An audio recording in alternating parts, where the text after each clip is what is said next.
And we're back with the Fowler Show. Maria Elena Durazo, she chairs the AFL-CIO coalition in Los Angeles, California, and she's here on a very, very cold morning. How does it feel? I'm cold, but I'm excited. I love it. I've been co-chair of the President Obama's campaign the first time and the second time. I'm so proud, and I know we're going to get a lot more done this second term. So that's why I'm here. What are we going to get done? Well, I know we're going to address the issues of the how do we even out the money that gets invested in regular, normal working people, in jobs and good jobs. And as a labor movement, we don't want minimum wage jobs. We want good jobs. How do we get more money into for our kids to go to school and higher education? There's so less of them. And of course, immigration reform. That is a huge issue for our labor movement. Now, you chair the immigration committee for the AFL-CIO. What does the AFL-CIO want to see in an immigration policy coming from this Congress? Well, one for sure is we want a path to citizenship for the 10, 11 or so million families. 60% of them are in mixed households. So they're citizens, legal residents, undocumented in the same household, which splits families. And then we want to make sure that anybody coming in the future has full rights here, because it hurts native-born workers, native-born Americans, when there are workers who don't have workplace rights and they get used and pitted against us. We want to make sure everyone has full rights in this country. Now, what do you say to Republicans who say that just sounds like instant amnesty? What it is a reality check here. We have 10 to 11 million people who are part and parcel of our communities.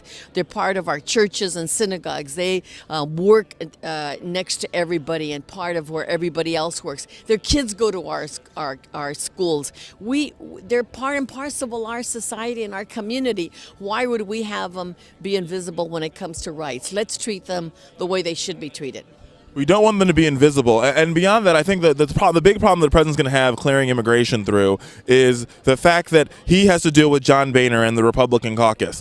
Do you think it's possible for him to mount an immigration bill that is really comprehensive, that really changes how we view immigration in this country with John Boehner at the speaker's gavel? Well, he is, because we're going to back him up. And we're mounting in the labor movement a national campaign. We have polled union members, non-union workers, and they all say that the majority say it's time to fix the immigration system. So we're not going to let President Obama do this and tackle this by himself. We're going to have a ground operation nationwide that moves this debate forward, so that how do they respond to the nation? They're going to say no to the nation, or they're going to say yes to reasonable immigration reform? No, I think that's a very, very important point, because I think a lot of times what we saw in the first term from this president is that it's not all the time he had the progressive movement with him. He sort of left progressives behind from time to time.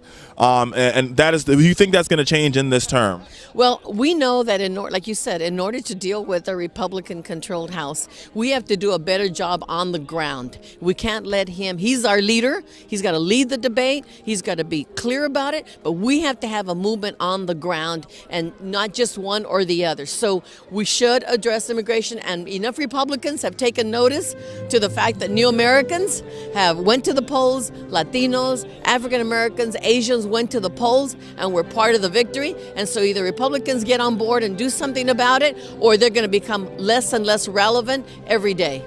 Less and less relevant every day. Well, I hope you're right. Thank you so much. Enjoy this cold inauguration. Great to talk to you. Thank you.